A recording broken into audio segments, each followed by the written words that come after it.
तर अब की बार भाजपा तडीपार हा नारा असला पाहिजे अशी टीका उद्धव ठाकरेंनी भाजपवर केलेली आहे। भाजप ज्या दिशेनं देशाला नेत आहे तो मार्ग हुकुमशाहीचा असल्याची टीका देखील उद्धव ठाकरेंनी केली आहे। पक्ष फुटत असल्याचं मला कळालं नव्हतं का असा देखील प्रश्न यावेळेला उद्धव ठाकरेंनी केलेला आहे। मिंद्यांच्या दाढीला खेचून आणता आलं असतं पण आधी नासके आंबे फेकून दिले असं देखील उद्धव ठाकरे यांनी म्हटलं। तिचे दोर माझे कापले गेले होते म्हणून मला मुख्यमंत्रीपद स्वीकारावं लागलं आणि सोडताना मी हा नाही विचार केला की अरे सोडू कसं हट। जर मला चिकटून राहायचं असतं तर मी चिकटून राहू शकलो असतो। मला काय कळलं नव्हतं माझे आमदार फुटतायत, त्यांना पकडून टाकू शकलो नसतं हॉटेलमध्ये।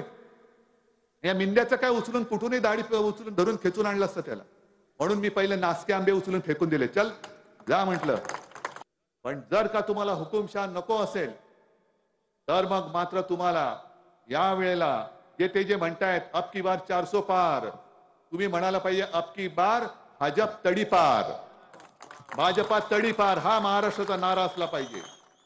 आता भाजप ज्या दिशेने चाललाय आणि देश ज्या दिशेने तो नेऊ इच्छितोय हा मार्ग हुकुमशाहीचा आहे। भाजपवाल्यानो, जर तुमच्यात मर्दुमकी जरा तरी शिल्लक राहिली असेल तर तुमचे जे घरगडी आहेत ईडी, सीबीआय, इन्कम टॅक्स आणि नाईलाजाने पोलीस यांना बाजूला ठेवा आणि असेल तुमच्यामध्ये काही शिल्लक तर मैदानामध्ये या, होऊन जाऊ द्या आमने सामने, बघूया कोण कोणाच्या पाठीला माती लावतो।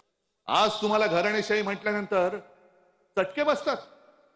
अरे ज्या शिवसेना प्रमुखांनी तुम्हाला अटलजींच्या वेळेला वाचवलं, जर शिवसेना प्रमुख तुमच्या मागे उभे राहिले नसते तर हे सत्य आहे की तेव्हा अटलजींनी यांना उचलून हिराच्या टोपलीत टाकून दिलं असतं।